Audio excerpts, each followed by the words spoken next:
Lord. ఇది నా వాగ్దానము. సామెతల గ్రంథము 8వ అధ్యాయము 35వ వచనము. నన్ను కనుగొన్నవాడు జీవము కనుగొను, యెహోవా కటాక్షము వానికి కలుగును. ఎంత గొప్ప వాగ్దానాన్ని దేవుడి దినము మనకి అనుగ్రహిస్తూ ఉన్నారండి. దేవుణ్ణి కనుగొన్నవాడు జీవమును కనుగొన్నంట, ఆయన కటాక్షము వానికి కలుగునంటండి. దేవుని యొక్క జీవము అనగా ఆయనని మనము కనుగొనినప్పుడు మన యొక్క జీవితాలలో జీవము కలుగుతుంది.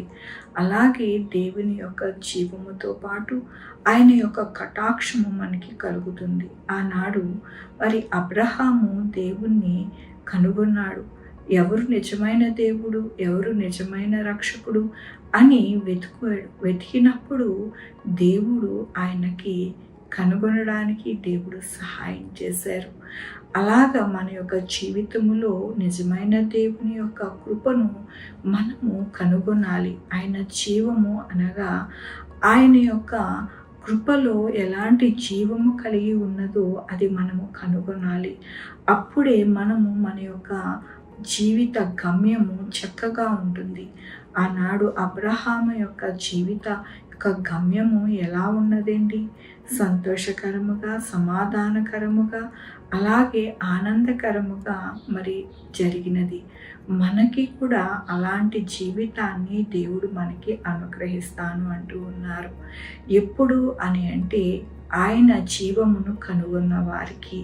కాబట్టి మన యొక్క జీవితాలలో దేవుని యొక్క వాక్యాన్ని బాగా నెమరు వేసుకుంటూ చదువుతూ ఆయన యొక్క కృప, ఆయన యొక్క హృదయము, ఆయన యొక్క జీవము ఎలాంటిది అని మనము కనుగొంటే కనుక మన జీవితములో ఆయన యొక్క కటాక్షము మనకి కలుగుతుంది.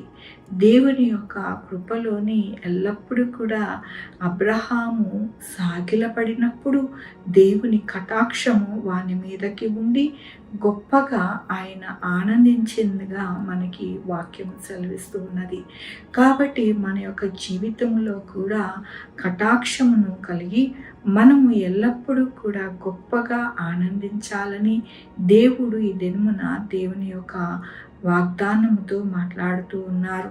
దేవుని యొక్క వాక్యములోని నీతిమంతుల వేరు చిగురించును, నీతిమంతులు చిగురాకు వలె వృద్ధి నొందుదురు. అవునండి, ఆనాడు అబ్రహాము దేవుని యొక్క కృపచేత ఆయనని పిలిచినప్పుడు, ఆయన వచ్చినప్పుడు ఆయన ఎక్కడా కూడా మరి ఇబ్బంది పడినట్టు కానీ, మరి వారి యొక్క జీవితంలోని మరి కొదువై ఉన్నట్టు కానీ లేకుండా ఎల్లప్పుడూ కూడా ఆయన యొక్క చిగురు మరి ఎంతగానో మరి వృద్ధి కలగడానికి దేవుడు సహాయం చేశారు. అనగా ఆయన యొక్క జీవితంలో ఎక్కడ కూడా ఎటువంటి లోటు ఇబ్బంది లేకుండా సమృద్ధి అయిన జీవితము ఆయన అనుభవించడానికి దేవుడు సహాయం చేశారు. అలాంటి స్థితిని దేవుడు మనకి అనుగ్రహిస్తాను అని ఈ దినము సెలవిస్తూ ఉన్నారు. మనము ఎల్లప్పుడూ కూడా నీతిమంతులుగా తీర్చబడి చిగురాకు వలె వృద్ధి చెందడానికి దేవుడే మనకి నీరు కట్టి ఫలము పొందేలాగున సహాయం చేస్తాను అంటూ ఉన్నారు. కాబట్టి మన జీవితంలో ఎల్లప్పుడూ కూడా ఆయనని కనుగొనాలి, ఆయనతో సహవాసం చేయాలి. ఆయనలోని మనము ఎల్లప్పుడూ కూడా ఆనందించే వారిగా ఉంటే కనుక, అనగా ఆయన యొక్క వాక్యములోని చక్కగా మనము నడవాలి, వెతకాలి ఆయన వాక్యములో.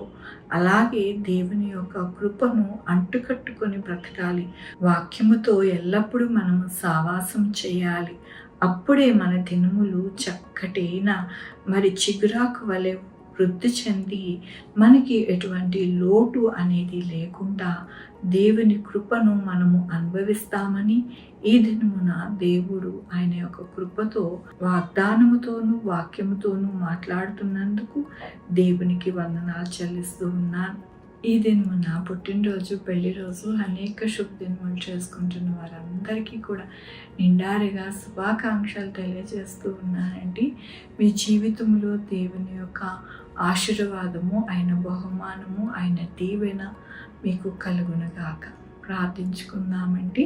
యెహోవా దేవా నా తండ్రి నా ప్రభా మీ కృపా కనికరస్తాను బట్టి అవునయ్యా యేసయ్యా మీ యొక్క కృపలో నాయన మిమ్మల్ని నాయన కనుగొని నా ప్రభా మీ కటాక్షము పొందుకునే వారిగా ఉండడానికి మాకు సహాయం చేయండి నా ప్రభా. ఈ దినమున పుట్టినరోజు పెళ్లి రోజు అనేక శుభదినములు చేసుకున్న వారందరినీ దీవించండి, ఆశీర్వదించండి నా ప్రభా. మీ యొక్క కృపలో వారికి బహుమానం అనుగ్రహించండి నా ప్రభా.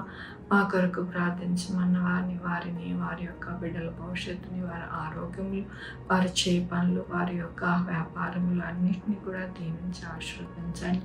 Sugar, BP, thyroid, heart problem, kidney problem, AIDS, cancer, నరాల బలహీనత, పెరాలసిస్, గ్యాస్ట్రిక్ ట్రబుల్, ప్రతి విధమైన అనారోగ్యాన్ని తీసివేసి స్వస్థపరిచి యెహోవా నేను అన్నారు. మీ కృపను వేడుకుంటున్నాను, మీ దయను వేడుకుంటున్నాను అయ్యా. సహాయం చేయండి నా ప్రభా, కృప చూపించండి. అలాగే నాయన నా తండ్రి మరి హాస్పిటల్లో ఎమర్జెన్సీగా ఉన్నవారిని నాయన చక్కటి ఆరోగ్యం అనుగ్రహించండి.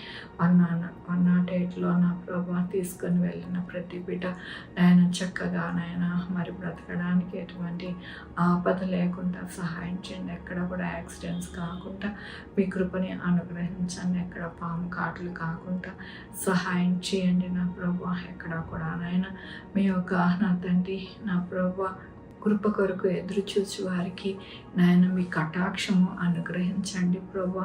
యేసయ్యా నాయన నా తండ్రి మరి నా ప్రభా అన్ని విషయాలలో నాయన మీరే నాయన మా యొక్క జీవితాలలో మేలుతో నింపి సహాయం చేయమని కోరుకుంటూ నా ప్రభు నా రక్షణ యేసుక్రీస్తు పరిశుద్ధమైన నామమున అడిగి వేడుకుంటున్నాను తండ్రి, ఆమేన్.